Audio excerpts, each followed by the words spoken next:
दोस्तों, आज की कहानी है एक देवर भाभी की, जो इस भाभी के आवाज में ही लिखा गया है। तो बिना समय गवाए आइए सुनते हैं। मेरा नाम कामना भाटी है। आज मैं आपको अपनी कहानी सुना रही हूँ। आशा है कि ये कहानी आपको बहुत पसंद आएगी। मैं आनंदपुर में रहती हूँ। आनंदपुर में आगरा के पास एक छोटा गांव है। मेरा गोरा बदन बहुत ही मदमस्त लगता है। मेरी प्रॉपर्टी 36, 32, 38 की है। मेरी जवानी की बहुत सारे दीवाने हैं। मेरा रंग बहुत ही गोरा है। मेरी आंखें भूरी भूरी हैं।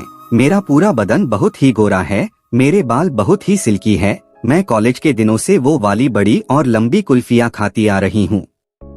मुझे जिससे भी अच्छी काली या गोरी या भूरी कुल्फी मिलती तो मैं उसे चखती। मुझे कुल्फी को चूसना बहुत ही अच्छा लगता था। मेरे पास भी थैली में बंद 2 बड़े बड़े आम हैं। उन आमों का रस भी बहुत मीठा है। इन आमों को कई लोगों ने निचोड़ कर पीते हैं। वो बेहद सॉलिड भी है। सारे लड़के इन थैली बंद आमों से बहुत ही ज्यादा आकर्षित है। और मेरे पास एक छोटे से कवर में छोटी सी नीचे वाली नरम डबल रोटी भी है। वह डबल रोटी बहुत ही गोरी है। डबल रोटी के दोनों टुकड़े पिसाई से थोड़े थोड़े लाल हो चुके हैं, पर उस गोरी सी नरम डबल रोटी पर एक काला काला बड़ा तिल निकला हुआ है। लगता है किसी ने बड़ा सा टीका लगा दिया है, जिससे मेरी नरम और सुंदर डबल रोटी को किसी की नजर ना लग जाए। मेरे देवर जी भी उस डबल रोटी के दीवाने हैं। मुझे तो पता ही नहीं चला था कि कब देवर जी ने नरम डबल रोटी को चखकर पीस डाला। वो सब कैसे हुआ, ये सब जानने के लिए कहानी के आखिरी तक बने रहिएगा, तो ही आप कहानी का पूरा मजा लूट सकते हो। दोस्तों, अब मैं अपनी कहानी पर आती हूँ। दोस्तों, मेरी शादी एक मीडियम परिवार में हुई है। मेरे पति पुलिस में हैं। उनका नाम वीरेंद्र है। वीरेंद्र के अलावा मेरा एक देवर भी है। मेरी सास तो बहुत पहले ही चल बसी थी। ससुर जी भी ज्यादातर बीमार ही रहते हैं। घर पर देवर और ससुर जी ही रहते हैं। मेरे पति वीरेंद्र के साथ मेरी कभी वो रात ठीक से नहीं बीत पाती थी। ठीक से मैं मजे भी नहीं उठा पाती थी। वो 1-2 दिन के लिए घर आते हैं तो कुछ हो ही नहीं पाता। सारा महीना बस मुझे अकेले डबल रोटी के लिए उंगली और कभी ककड़िया गाजर से काम चलाना पड़ता था। वो सब करके ही पूरा महीना बीत जाता है। मेरी वो वाली आग तो बुझती ही नहीं थी, क्योंकि मुझे पहले हर दिन कुल्फी खाने की आदत जो लग गई थी। मेरे देवर का नाम जितेंद्र है। प्यार से उन्हें सब लोग जितू कह के बुलाते हैं। जितू बहुत ही स्मार्ट लगता है। उसका चेस्ट निकला हुआ है। कद भी उसकी खूब लंबी है। वो अपनी गर्लफ्रेंड को भी मुझसे मिला चुका है। मैंने कहा, जितू तेरी गर्लफ्रेंड बहुत ही अच्छी है। फिर जीतू बोला, कुछ भी हो भाभी, आपकी तो बात ही अलग है। मैं बोली कि देवर जी क्या बताऊं, तुम तो मुझे सबसे अच्छे लगते हो। वो बोला, तो मुझसे ही शादी कर लेना चाहिए था। मैं बोली कि अब क्या बताऊं, तुम तो छोटे ठहरे, फिर तुमसे कैसे कर लेती। फिर जीतू ने जो कहा उसे सुनकर मैं अंदर ही अंदर खुश हो गई। वो बोला कि शादी नहीं हुई तो क्या हुआ, दिन तो मैं आपके साथ ही बिताता हूँ, लेकिन रात नहीं।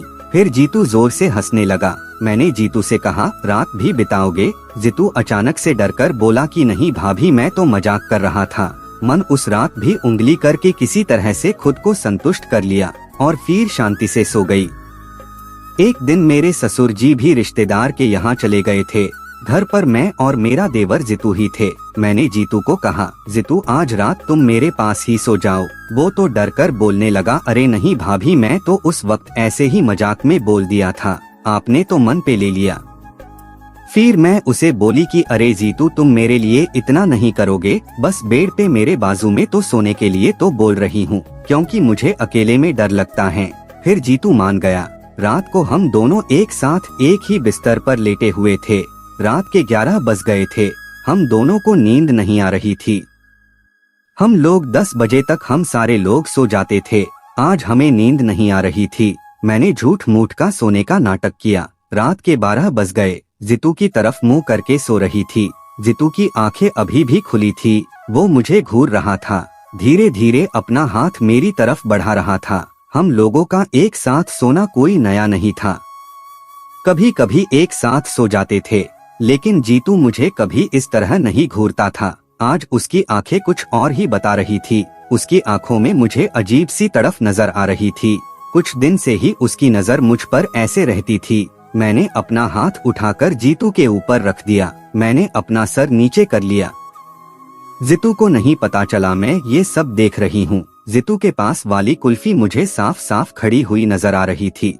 वो कुल्फी को छोटे से कवर से बाहर निकाला। वो कुल्फी तो मेरे घर वाली कुल्फी से भी बड़ी लग रही थी। वो ऐसी लग रही थी जैसे कोई खड़ा डंडा हो। मेरा मन तो उस कुल्फी को काट खाने का कर रहा था और उसकी रबड़ी मलाई भी चखनी थी, लेकिन मेरी हिम्मत नहीं हो रही थी अपने देवर के साथ ऐसा करने को। मैंने उसके लिए थैली बंद आमों को भी आधा थैली से बाहर निकाल कर रखा था ताकि जीतू खुद उसे छुकर खेल के लिए शुरुआत कर दे, लेकिन वो भी हिम्मत नहीं कर रहा था। बस कुल्फी को हाथों से सहला रहा था और कुल्फी को लाल किए जा रहा था। मैं तो कब से राह देख रही थी कि जीतू कब खेल को स्टार्ट करेगा और मैं फिर कुल्फी का आनंद उठा पाऊंगी, लेकिन वो तो बस मुझे ताड़कर हाथों से ही संतुष्ट हो रहा था। फिर मैं बहुत हिम्मत करके अपना हाथ सोते सोते कुल्फी पर रखने लगी और रख भी दी तो वो अचानक से डर गया और उसने झट से कुल्फी को कवर लगा दिया और मेरे से थोड़ा दूर जाके सोने की कोशिश करने लगा। मैं भी उसे कुछ बोल नहीं पाई। मेरी कुल्फी खाने की ख्वाहिश भी तो अधूरी ही रह गई थी। दोस्तों, अगर आपको कोई रेगिस्तान में पानी दिखाकर उसे नहीं दे तो कैसा लगता है, बिल्कुल वैसा ही मुझे अब लग रहा था। मेरे हाथ से अच्छा मौका चला गया था। फिर दूसरे दिन से तो जीतू मेरे से अच्छे से बात भी नहीं करने लगा था। वो तो मेरे और पास आने के अलावा और दूर भागने लगा था। वो मेरे उस रात के हरकत पर ऐसा बर्ताव करेगा मैंने सोचा नहीं था। लेकिन वो भी कोई दूध पीता बच्चा नहीं था। वो भी तो मुझे देख के खुद को संतुष्ट किए जा रहा था। तब उसे बुरा नहीं लग रहा था क्या? मैंने भी मन में ठान ली कि इस 2 दिन में वो बड़ी और लंबी कुल्फी मैं चखकर ही रहूंगी और उसे भी नीचे वाली डबल रोटी और 2 आमों का रस पिला के रहूंगी। और साथ में कुल्फी का पानी जमाने के लिए एक सांचे की भी जरूरत होगी, वो भी मैं उसे दे दूंगी तो वो उसमें छेद करके अच्छे से कुल्फी का पानी जमा कर पाए। फिर मैं बिना डरे जीतू के कमरे में घुस गई। घर पर ससुर जी भी थे, लेकिन वो सो रहे थे। मेरा देवर जीतू नहाने के लिए बाथरूम में गया हुआ था। मैं उसे दरवाजे के दरार से ताड़ रही थी और अपनी आंखों को तृप्त कर रही थी। फिर वो वैसा ही बाहर आ गया जैसा अंदर था। मैं दरवाजे के पीछे खड़ी थी और चुपके से देख रही थी। वो कुल्फी तो बिल्कुल टानाटन मोटी और सुंदर और लंबी हुई थी, क्योंकि आपको पता है दोस्तों, नहाते टाइम कुल्फी कैसी जम जाती है। इतने ठंडे पानी से कुल्फी तो बिना कवर की खड़ी हुई थी। वो टॉवल से अपना सिर पोंछ रहा था। मैं अचानक से जाके उसके सामने आ गई और उसके हाथ टॉवल छीन लिया और कुल्फी को देखने लगी। वो तो बिल्कुल हड़बड़ा गया और वो तो अचानक से रोने लगा। मैंने फिर उसे टॉवल दे दिया। उसने कुल्फी पर कवर लगा दिए और कहने लगा, कामना भाभी जी, आप मेरे साथ ऐसा क्यों कर रही हो? अगर भैया या पापा जी को ये सब पता चल जाएगा तो मैं मर ही जाऊंगा। फिर मैं उसके रोते हुए भावना पर न फिसलकर ये कहने लगी कि देखो जीतू, तुम इतने भी भोले ना बनो। तुम भी तो यही चाहते हो ना, कितने दिनों से बस मुझे उस नजर से ताड़े जाते हो और अब तुम्हें वो सब मिल रहा है तो क्यों उसे ठुकरा रहे हो? वो बोलने लगा कि अरे नहीं भाभी जी, मैंने आपके बारे में कभी ऐसा नहीं सोचा। आप कुछ भी बोल रही हो। मुझे तो बहुत गुस्सा आने लगा था उस पर और मैं उसे बोली कि ये देख जीतू, उस दिन तुम जब मेरे कमरे में साथ में सोए थे ना, उस दिन तुमने क्या क्या किया था वो सब मुझे मालूम है।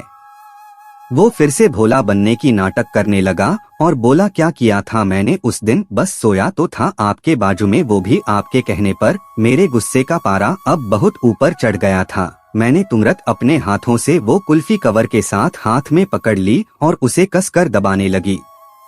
वो तो चिल्लाने लगा और कहने लगा कि भाभी जी मुझ पर रहम करो। मैं कुल्फी को दबाते हुए कहने लगी, उस रात तो बहुत मजा आ रहा था कुल्फी को सहलाते हुए, वो भी मुझे देख के, और 2 रसीले आमों को भी तो अपनी 2 बड़ी फटी आंखों से देख रहा था। तब मजा नहीं आ रहा था क्या, जो अब नाटक कर रहा है? मुझे कुल्फी के दर्शन करा के वैसे ही कवर में वापस रख दी थी, मुझे बिना चखाए। मैं तुम्हें आज नहीं छोड़ूंगी। वो तो ये सब सुन के सुन्न हो गया था और चुपचाप बिना कुछ कहे मेरी बकबक सुन रहा था। फिर मैंने झट से कुल्फी के कवर हटा दिए और सट से पूरी कुल्फी को अपने मुंह के अंदर समा लिया और उसे अंदर बाहर करके चाटने लगी और कुल्फी को चूसने लगी। जितू भी खड़े खड़े बस सभी नजारा देख के खुश हो रहा था। मैं अपनी जीभ से कुल्फी को और जोर से चाटने लगी। फिर जीतू भी शुरू हो गया। वह मेरे बिखरे बालों को सूंघकर उसे छूने लगा, मेरे सिल्की बालों को सहला रहा था। मेरे बाल सहलाते ही मुझे वहाँ खुजली होने लगी। वह धीरे धीरे अपने होंठ गुलाब की नरम पंखुड़ियों की तरफ अपनी आंख बंद करके बढ़ाने लगा। उसके आगे बढ़ने पर मैंने अपनी आंखें बंद कर ली। उसके बाद उसने कैसे गुलाब की पंखुड़ियों को चूसने लगा ये मुझे पता ही नहीं चला। गुलाब की पंखुड़ियाँ भी जितू के होठ को काटने के लिए तड़फ रहे थे और उसने भी जितू के होठ को घिसने लगी। दोनों का मिलन बहुत ही अच्छी तरीके से हो रहा था। धीरे धीरे उसकी हिम्मत बढ़ती गई। बाद में जीतू जोर जोर से पंखुड़ियों को किस करने लगा। जीतू अपने जोश में मस्त था। उसका डर धीरे धीरे खत्म होने लगा। उसने तो पूरे लाल नरम पंखुड़ियों का रस निकाल निकाल कर निचोड़ डाला था। उसने फिर 2 रसीले आमों को थैली से निकालना चाहा। थैली बहुत टाइट थी। थैली भी बहुत हॉट थी, एकदम छोटी सी ब्लैक कलर की थी, जिसमें से 2 रसीले आम और निखर के दिख रहे थे। उसने वो टाइट थैली के सारे बटन खोलकर उसे निकाल फेंका और आमों को धीरे से अपनी उंगलियों से दबाने लगा। उसने आमों की छोटी सी नोक को अपनी चुटकियों में पकड़ लिया और फिर वो उस नोक से चूस चूस कर आमरस पीने लगा और मजे उठाने लगा। फिर उसने मुझे धक्का देकर बिस्तर पर गिरा दिया। फिर मैं उल्टी लेट गई और आराम करने लगी। जितू को कुल्फी रखने के लिए एक बड़ा 2 जगह फूला हुआ सांचा नजर आ गया, जिसमें वो कुल्फी का पानी जमा कर पाए। फिर तो वो उस बड़े से सांचे का कवर धीरे धीरे ऊपर करने लगा। उस सांचे को 2 कवर थे और एक छोटा सा कवर भी उसने निकाला और उस कवर को भी वह अपनी नाक से आंख बंद करके सूंघने लगा और कुल्फी पर हाथ फेरने लगा। उसने जैसे ही दोनों कवर हटाए तो उसे 2 जगह फूला हुआ सुंदर और एक छेद वाला कुल्फी का सांचा नजर आया। उस छेद में उसे कुल्फी का पानी जमा करना था, ताकि कुल्फी की बड़ी मलाई बहुत महंगी और मूल्यवान होती है। तो जीतू ने उस सांचे को मसलने लगा और हाथ से सहलाने लगा और सूंघने लगा कि कोई और कुल्फी का पानी तो इसमें जमा नहीं हुआ है ना। तो मैं बोली, अरे नहीं जीतू, ये पूरा साफ सांचा है, इसमें बहुत दिन हुए कोई कुल्फी ने अपनी रबड़ी मलाई डाली ही नहीं, इसीलिए तो मैं मरी जा रही हूँ इस बड़ी मलाई के लिए, ताकि कुछ रबड़ी मलाई अभी चखने को मिल जाए और इस सांचे में जमा करके भी रख दूं, ताकि जब चाहे तब उसको पी सकूं। उसने फटाक से अपनी हाथों पर कोकोनट ऑयल लिया और उस सांचे पर लगाकर उसकी मालिश करने लगा, ताकि कुल्फी भी जल्दी अंदर घुस पाए और रबड़ी मलाई छोड़ सके। फिर उसने पहले कुल्फी को सांचे के छेद पर रखा और एक हल्का सा धक्का लगाया, लेकिन कुल्फी तो अंदर घुसी ही नहीं।